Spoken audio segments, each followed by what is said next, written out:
Hey, this is your sister Blondie, and we are talking about Unleash the Power Within with Tony Robbins. Now, what we're going to talk about today is called the 6 human needs. I love this section. I absolutely love this section. So, we have 6 human needs.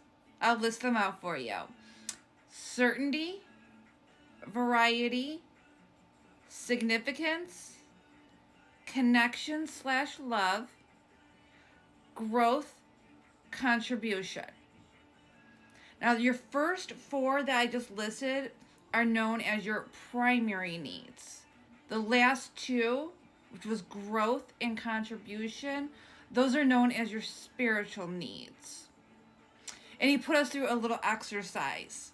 It actually determines your personality type when you do this exercise. So you take the first four, okay? Certainty versus variety.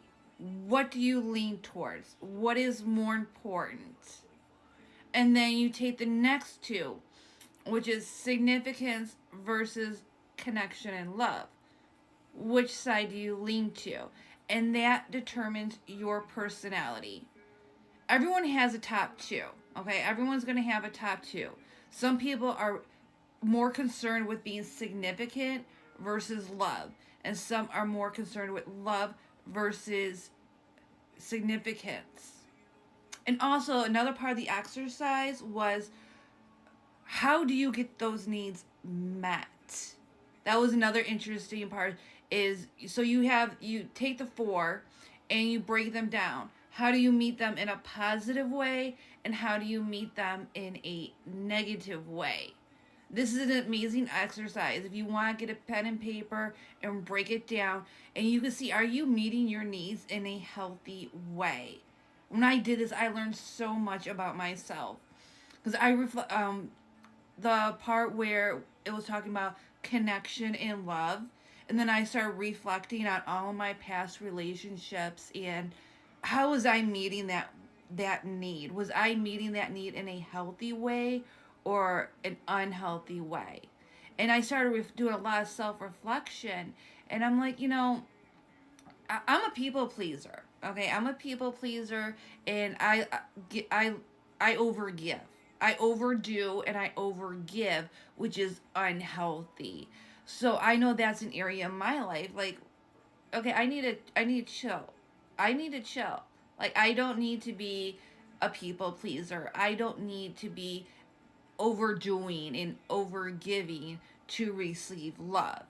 Now, I'm sure I can, do psychotherapy and dig through my past memories and figure out why I am a giver, but end result is something in my childhood has turned me into an overdoer, an overgiver, and that's how I've learned to get loved. All right, if somehow I learned I'm not going to receive love if I don't give and give and give and give. And now I'm an adult, I can reflect. It's like, this really isn't a healthy way. This isn't healthy for me. And you can do this in other areas of your life. So break it down. How do you get your needs met? Uncertainty, break it down. How do you do it in a positive way? How do you do it in a negative way? Variety, how do you meet that need in a positive way? How do you meet it in a negative way? And then significance, how do you meet it in a positive way? How do you meet it in a negative way? Connection and love, how are you meeting that in positive ways? And how are you meeting that in negative ways? And then also, again, take your top two. Everyone has a top two. Everyone has a top two. And that is going to, that's how you're going to figure out your personality.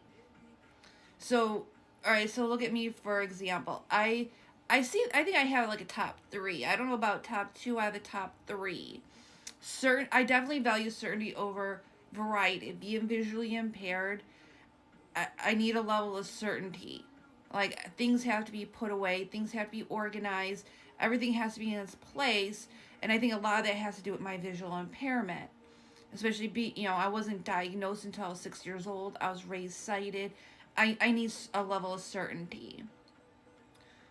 And then when you talk about connection and love versus significance, I would say I value connection and love over significance.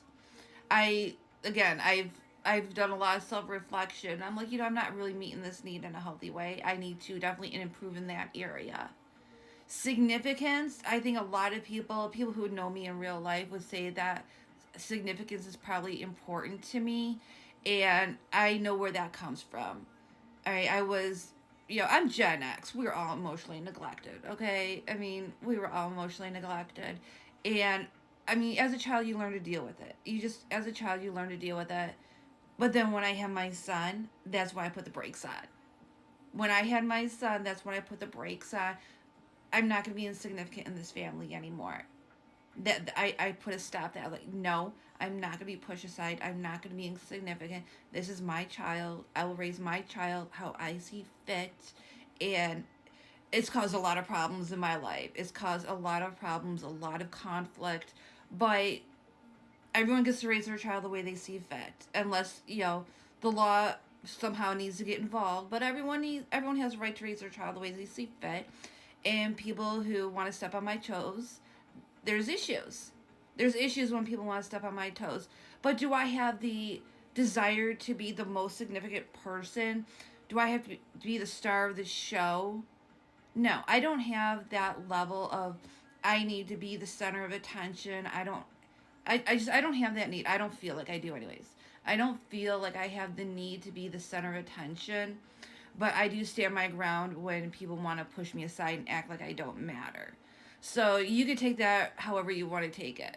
If you think that I have issues with being significant, yeah, to a degree I have issues, but there's nothing wrong with standing your ground.